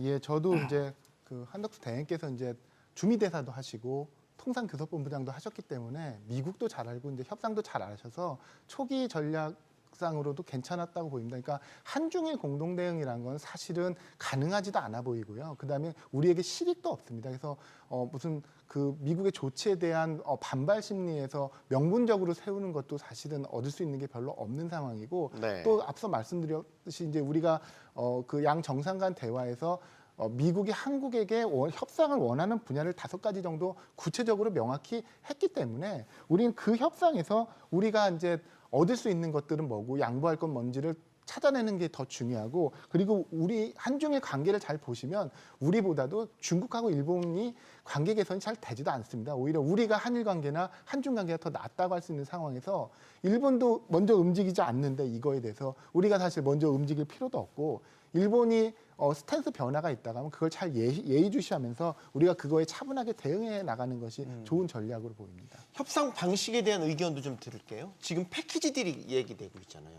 그러니까 단순히 관세만 놓고 이야기하는 게 아니라 관세 더하기 예를 들어 투자라든지 방위비라든지 이런 것들을 종합적으로 논의해서 패키지 딜로 협상을 진행하겠다. 이 방식은 괜찮다고 보십니까? 저는 뭐 이 트럼프를 상대하는 방법은 그 방법밖에 없다고 보는데 제가 생각하는 건 뭐냐면 타임 프레임으로 보면 그 패키지들이 당장 될 수가 없어요. 왜냐하면 아까 전에 말씀하신 그 5가지 주요 분야 있지 않습니까? 우리가 네. 중요한 분야도 있고 그다음에 미국 측에서 제기해오는 뭐 조선이라든지 LNG가 있는데 이거는 뭐냐면 그 분야를 담당하는 뭐 장관급 그 각 부처의 이 고위 이 공무원이나 각 실무 분야에서 일종의 그 추후에 트럼프하고 우리 측 그 최종 결정자가 선택할 수 있는 옵션들을 만들어 내놔야 되거든요. 지금 정인교 통상부국장이 가셨는데 이제 무역대표부 대표하고 만나가지고는 이제 이 관세라든지 이런 거를 이제 얘기를 하겠죠. 그래서 추후에 그런 각 이슈별로 선택할 수 있는 옵션을 만들어서 그 다음에 이제 트럼프가 이제 딱 테이블에 놓고 이제 딱 이렇게 주고받기식으로 하는 거죠. 그걸 하려면 저는 좀 시간이 필요하다고 보고 그래서 지금은 이제 일단 현재로서는 관세가 10%고 그다음에 자동차 철강은 25% 아니겠습니까? 이건 뭐 일단 단기적으로 간다고 보고 거기서 더 올라가지도 않을 거예요. 왜냐하면 우선적으로 한국과 일본하고 협상하겠다고 했으니 그건 온홀드가 될 거란 말입니다.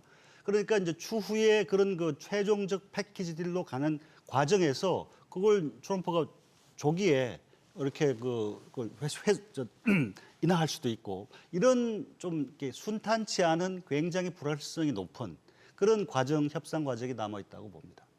근데 이제 걱정은 그런 건데 성격이 좀 다르잖아요. 예를 들어서 관세와 방위비 이거는 이제 목적 자체도 다르고 근데 이거를 묶었을 때 과연 이게 우리한테 득실을 따졌을 때 이게 꼭 득이 될 거냐 어떻게 보세요?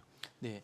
말씀하신 대로 성격이 완전 다른 거고, 그다음에 방위비 같은 경우는 일단 한번 증액이 되면 나중에 감액이 어렵습니다. 이제 어떻게 보면 항구적인 거고 영구적인 거라고 볼 수 있는데, 네. 반면에 관세 정책 같은 경우는 뭐 정부가 바뀌면 또 이게 낮아질 수도 있는 거고 수시로 바뀌는 부분이기 때문에, 만약에 이제 미국 입장에서는 둘 다다 이걸 가져가고 싶어 하겠지만, 우리 입장에서 둘 중에 이제 하나를 선택하라고 하면은 좀 처음에는 초기에는 관세에 대한 어떤 부담이 크고 어렵겠지만 방위비를 좀 최대한 증액을 낮추는 방향으로 가는 협상 전략도 좀 고려를 해봐야 되지 않을까 싶습니다.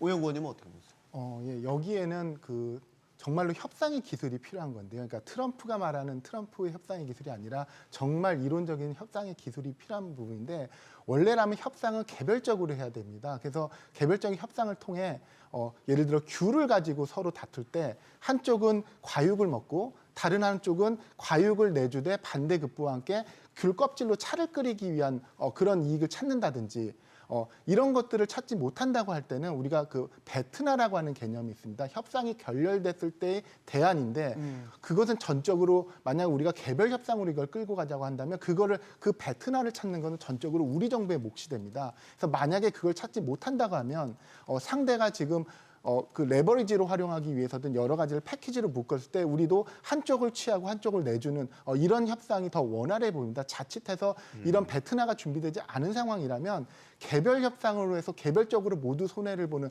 이런 결과를 초래하면 안 되는 것입니다. 그래서 여기에는 우리 정부의 협상의 기술도 필요하고 우리 정부의 노력도 필요하기 때문에, 우리가 이런 것들을 지금 사실은 이제 이미 협상의 분야가 대충 어디지를 지금 다 정해진 상황이기 때문에, 우리 국내적으로도 이게 국내 산업 간에 연결돼 있는 경우는 사전에 이미 그 산업별로 다른 이해관계를 조정해야 되기 때문에 시간이 많이 걸립니다. 그래서 이런 것들을 공청회도 많이 열고 그런 이해관계를 조정하려는 노력으로 많은 것들을 미리 준비해 놓을 필요가 있습니다. 그래서 우리는 이런 것들을 준비해 놔야 그런 개별 협상에서 불리하지 않을 것이고, 그것이 되지 안 된다고 하면 어쩔 수 없이 그 패키지 딜을 따르는 형태로 갈 수밖에 없게 될 것으로 예상이 됩니다. 알겠습니다. 마지막으로 짧게만 최 교수님께 여쭤보고 싶은 거는, 지금 트럼프 행정부의 이 고강도 관세 정책이 계속 힘을 받고 갈 수 있겠냐라는 거죠. 아까 피터 나바로와 일론 머스크의 충돌, 이런 것들이 이제 계속 보도가 되고 있거든요. 그러면 트럼프 팀 내에서도 이런 식의 이견들이 계속 나오면 뭔가 동력을 또 잃어버리지 않을까. 그럼 우리한테는 그게 또 다른 불확실성이 될 수도 있는 거잖아요. 그렇죠. 네. 네. 제가 보기에는 일단 이런 기조의 관세 정책을 계속 가져가겠냐, 뭐 높은 수치의 그런 이 상호 관세나 이런 거는 좀 미국한테도 장기적으로는 도움이 안 된다고 봅니다. 근데 이제 그 트럼프 행정부 그 관료들이 이 관세 정책을 디펜스하면서 하는 얘기가 뭐냐면, 이 무역 적자 해소, 그다음에 그 reciprocity, 그러니까 뭐냐면 미국이 뭐 5%를 하면 상대방도 5%를 하도록 만드는 거. 네. 그러면서 이게 무슨 이 관세를 통해 가지고, 관세 자체가 목적이 아니다. 관세를 통해서 협상을 통해서 이 이퀄라이즈 하는, 이게 궁극적인 목적이라는 거죠. 그러면서 프리 트레이드 얘기를 해요. 제가 어제 이 백악관의 그 부비서실장 정책 담당 스티븐 밀러 있어요. 대머리 있는데, 나와가지고 10분 동안 팍스뉴스 나와가지고 하는 얘기가 뭐냐면, 이게 프리 트레이드로 가는 거다. 그런데 이제 문제는 뭐냐면, 처음에는 이 충격이고, 이러니까 일종의 뭐라 그러죠? 이 플럭추에이션이 있고, 이게 디스럽션이 있다. 충격이 있을 수밖에 없다. 이거는 일종의 코스트고 가는 거다. 이제 이런 식의 설명인데, 분명히 이제 거기 보면 그분들도 경제적인 논리 사고 방식을 가지고 있는 그 참모들이 있습니다. 네. 그렇기 때문에 문제는 뭐냐면, 이게 얼마나 이 단기간 내에 미국 내에서 트럼프가 보기에 정치적인 효과, 그러니까 political win이라고 주장할 수 있는 거. 그 다음에 이제 뭐 협상이라든지 이런 걸 통해 가지고 구체적으로 수치로 제시할 수 있는 그런 성과들이 나오면 어느 정도 스테빌라이즈가 될 거라고 보는데, 근데 그게 언제 될 거냐? 빨리 되면 단기간 내에 되면 좋겠죠. 근데 그건 이제 알 수가 없는데, 하여튼 그 방향으로 좀 가지 않을까. 왜냐하면 이런 엄청나게 높은 고관세는 유지될 수는 장기적으로 지속 가능하지는 않습니다. 알겠습니다. 자, 상호 관세가 석 달간 유예됐다고 해서 냉정하게 보면 더 나아질 건 없습니다. 오히려 더 집요한 요구를 받을 수도 있겠죠. 그래서 미국과의 협상은 지금부터 시작입니다. 용감한 토크쇼 직설 마치겠습니다. 여기는 모든 경제가 보이는 SBS 비즈입니다. 시청해주셔서 고맙습니다.